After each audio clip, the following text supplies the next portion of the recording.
leen lu ñaaw loo xamante ni jàppoon naa ni bu amee kenn ku mérito tëj ñooñu la waaye dafa mel ñooñu tey la ñu protégé nga xamante ne dafa wax gis-gisam ci ay magistrats mais ñii dañoo apostrophé ñaari magistrats yoo xamante ni xëy na seen cursus mën nañ cee ñëwaat après li ñuy liggéeyal Sénégal lépp kenn xamu leen ñu bëgg a yàq seen der ci loo xamante ni amuñu benn indice boo xamante ni dëgër na ba ñu war a yàq der ñooñu mais ñooñu comme si dañ leen a couvrir sax accompagner leen ci loolu donc ki nga xamante ni maintenant téye nañ ko ci loo xamante ni wax li mu xalaat parce que démocratie mooy loolu démocratie li ma benn américain doon wax ne ma président dañ ko fal njiit sax pour ñu koy saaga parce que liberté boobu le fait que nit ñi fal ko def ko président de la république fal boobu da ko war a doy goo xamante ni nit ñi lu leen naqari ci ñoom leen naqari ci kooku war nañ ko mën a wax mais fii ngay gis léegi boo nekkee président wala nga nekk ministre ku la wax sax nga ne ko diffamation nañ dem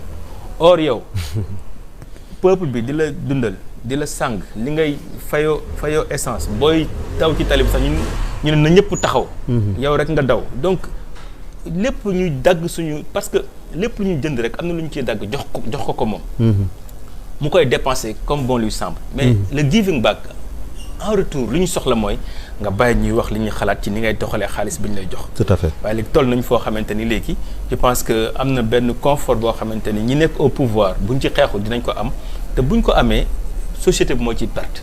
ku nekk au pouvoir dañ la war a wax li ñu xalaat mais malheureusement loolu. mu ne leen léegi nañ dem wutal parrainage Diomaye loolu fiche mu ne leen léegi nañ dem wutal parrainage Diomaye loolu ça a une signification parce que parrainage populaire li mu lay indil. mooy da ngay am temps battre campagne. Pendant 2 mois wax nit ñi ne kii la ñu bëgg a pare. déjà campagne la sax loolu c'est extrêmement important. Ça veut dire que ba Ousmane ne ñeneen ñi bàyyi leen na Bassirou def. moom mi nga xamante ne mi ngi kaso xam nañ ko ba pare. mu nangoo jël parrainage député moom kooku mi ngi koy waajal pour bàyyi turam ci terrain bi. loolu c'est la deuxième chose mooy bu ko defuloon kan nan la koy expliquer la communauté surtout les cadres du parti nga xamante ni. ñoom ñooy bind son programme son projet de société. kii jiite leen.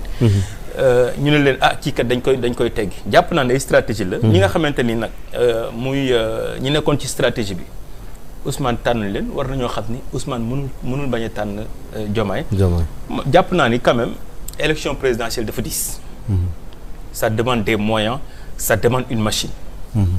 ay moyens la ay machine la. war nañu am liberté je pense que ku ci nekk ci ñoom muy Cheikh Tidiane Dièye muy Habib Sy am nañu appareil bu Sénégal bi ñu bëgg Habib je pense que am na partem du Pastef mën nañu demal seen bopp waaye je pense que dina xaw a metti financièrement machine mën leen porter mu dekku ñëpp quoi jàpp naa ni mën nañoo waxtaan ak ñoom bu dee am na ñi nga xamante ni mën nañoo nangul Ousmane tànn ñu nangu ko mais bu ñu ko nangul pour man am nañu seen droit demal seen bopp parce que il faut que Sénégal dañu am culture démocratie. démocratie mooy nit nga may ko liberté am. bu ne man kat gis naa lii lépp mais man maa doy sama bopp ñu bàyyi ko mu dem. mais jàpp naa ni ñi nga xamante ni nangu nañu dynamique gu Pastef Bassirou buñ ko tànnee lu yenn maanaa la. mais bu doon Bassirou tànnuñu ko xëy na ñooñ mën nañoo tànn kenn ci ñoom jàpp naa ni coow mën na cee bañ a bari ndaxte. yeneen kii yëpp war nañoo xam ni pour nga gagner élection foo nga am machine foo nga am xaalis. léegi Pastef ñu ngi collecté xaalis te am nañu machine jàpp naa ne ku ñu nekkul sa ginnaaw tamit di nga sonn trop te mën nañoo xool nuñ ko rafetalee ba ñu continuer seen stratégie parce que combat bi jeexagul des na je pense 30 jours. 30 jours yoo xamante ni du yomb. lu ne mën na ci xew waaw du yomb ci. daan wax naan Ousmane Sonko dàq politique ci Sénégal mais malheureusement nit ñi gisuñu woon loolu. nit ñi li ñu gisoon mooy waaw xale bi dafa bëri fitna tout cela Ousmane mënoo nekk sénégalais jànge ci université sénégalaise réussir concours boo xamante ni mooy concours bu gën a sélectif. ci Sénégal. génn ci major. ñu jàpp ne ab dof nga. wala ñu jàpp ne doo xalaat. c'est-à-dire que bu doon mbër dama ne mbër la boo xamante dafa xam adversaire am xam ni mu koy bouger xam ni mu koy yëngale xam kañ la koy cokkaas xam kañ la koy tooñ ba waa ji tàqali ko sa gorom xam kañ la koy daal. léegi nag nit boo xamul buy doxal xamoo fi mu commencé xamoo fu mu jëm boo gisee boo yemee ci benn étape rek da nga naan non kii nii la mel mais boo xoolee depuis le début da ngay gis benn cohérence d'ensemble boo xamante ni. objectif bi mu amoon mooy yëngal ki fi nekk tere koo dem ba pare gañe ko tere na koo dem bon gañe bi nag bon moom la ñu xool est-ce que dina am déet. mais borom xel kenn du ko tëj. borom xel nit mënoo kenn du tëj xalaat. suñu kilifa diine yi dañ daan dugg xalwa. dugg xalwa ba am na paa yu koy def ba léegi. pour lan la wéet wax ak sa xel da ngay daan dégg ñu leen naan yenn borom xam-xam yi dañ daan génn ci àll bi di xam nga.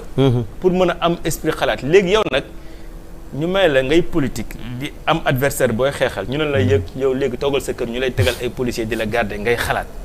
mais vous pensez que Ousmane day